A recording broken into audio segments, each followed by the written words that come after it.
Thank you very much, Director General, OECS Secretariat, Madam Chair, Speaker of the OECS Assembly, members of the OECS Assembly, members of the OECS Commission, representatives of the media, ladies and gentlemen. I have the honor to welcome you all to the Antigua and Barbuda parish of our regional state.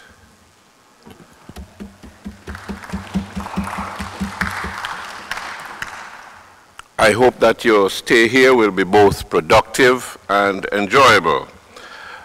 I do not utter these words lightly because, as today's development seminar will reveal, we are building the essential elements of a confederal arrangement designed to be the governance structure for disparate islands in the Eastern Caribbean. And the OECS Assembly is an important and vital part of this arrangement.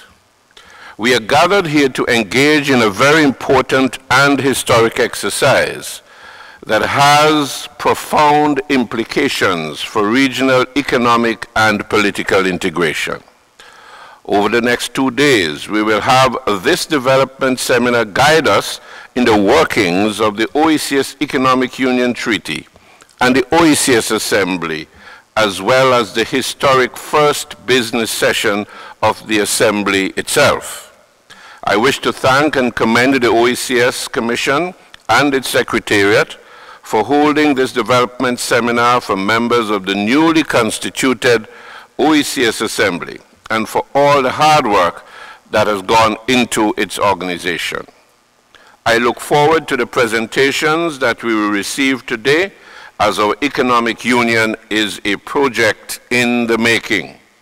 While all our independent member states have ratified the revised Treaty of Bastia, ratification is not implementation, and all our member states must now engage in the process of building out our single space. It is important that we have a full understanding of our new regional institutions and to know how they fit together as an organic whole, as well as to fully grasp how the new regional institutions relate to our national organs. It is also important to be briefed on the rules governing the conduct of the people's business in this forum. In the Eastern Caribbean, we have a strong tradition of democracy, buttressed by robust political debate on the issues. I imagine that our rules of procedure for the Assembly would preserve the robustness of the debate while providing for the appropriate decorum of members. In Antigua and Barbuda, there is a saying, and I quote, "How you start is how you will continue," unquote. We must therefore ensure that we begin right and that we continue right, thus guaranteeing the successful deployment of one of the most important instruments for our regional development. I think it is significant that we are all representatives gathered from around the region, elected in our own right by the good people of the OECS in the towns and villages of our various islands. We know what it is to represent people at the national level in our own parliaments, and those parliaments have in turn selected us to look to the regional interest in a regional parliament. For my own part, I consider it a responsibility that goes to the heart of what development and progress is about in our part of the world. By now, it is commonplace to rehearse the facts of our vulnerable existence in these microstates of the Eastern Caribbean. It is not an exaggeration to say that we face an existential crisis made worse by the economic recession that has gripped the world in the past 5 years. Right across our region, almost all aspects of our national existence are in various stages of profound difficulty. Chronic fiscal imbalances have caused the IMF to be a constant presence. Social safety nets are fraying at the edges. Rampant criminality has reared its ugly head almost everywhere. The social compact that once bound the business sector, the trade unions, and governments together in a common vision of development is in danger of coming apart. And investment, that vital ingredient for economic growth, has become extremely difficult to find.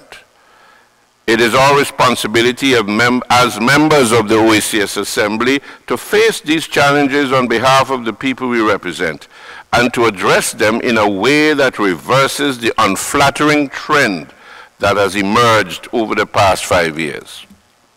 I expect to hear intense discussion on the role of government at both the national and regional level in addressing the development challenges that face us today.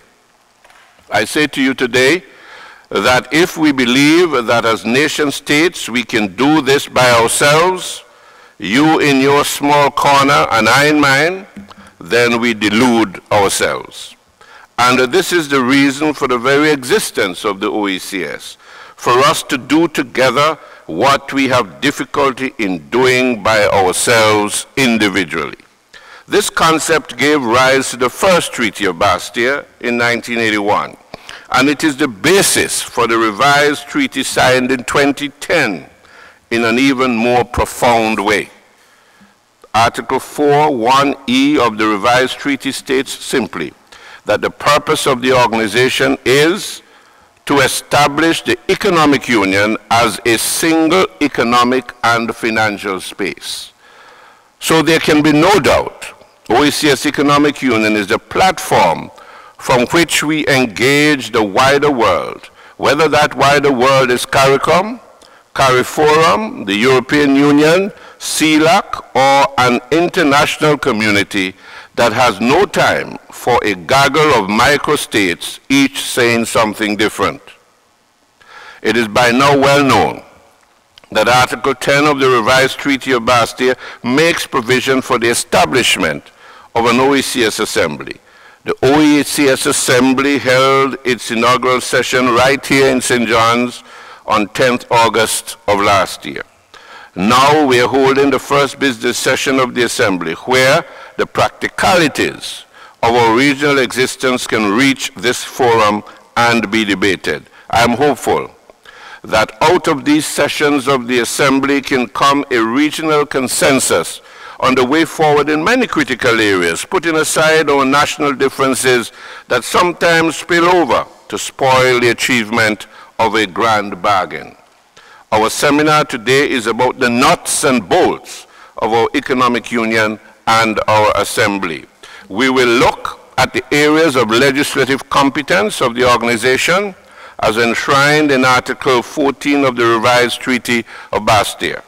While we acknowledge that there are differing views on how this legislative competence may be exercised, as set out in Articles 5.3 and 5.4, we are also of the view that an interim solution can be found that would preserve the intent of Article 5 regarding acts, regulations, and orders of the organization having direct legal effect in member states.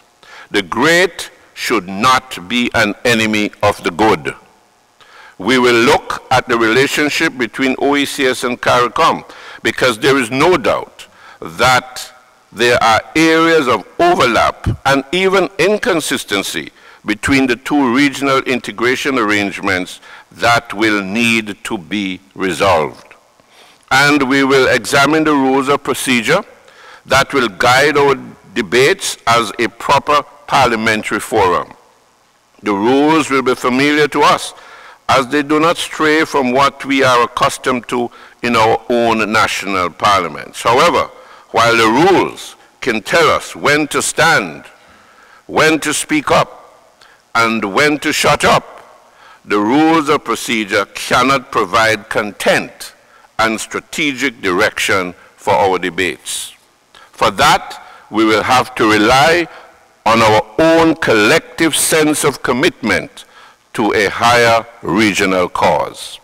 I believe that we are all equal to that task, and I look forward to hearing representatives bring the concerns of OECS residents from all around our region, from Dennery or New Montrose, Sandy Point or Salem, being brought to this forum.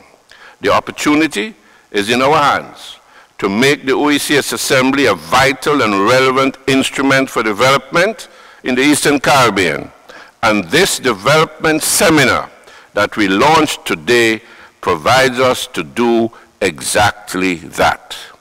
God's guidance on our deliberations and his blessings on the people of the OECS on whose behalf we deliberate. Thank you very much.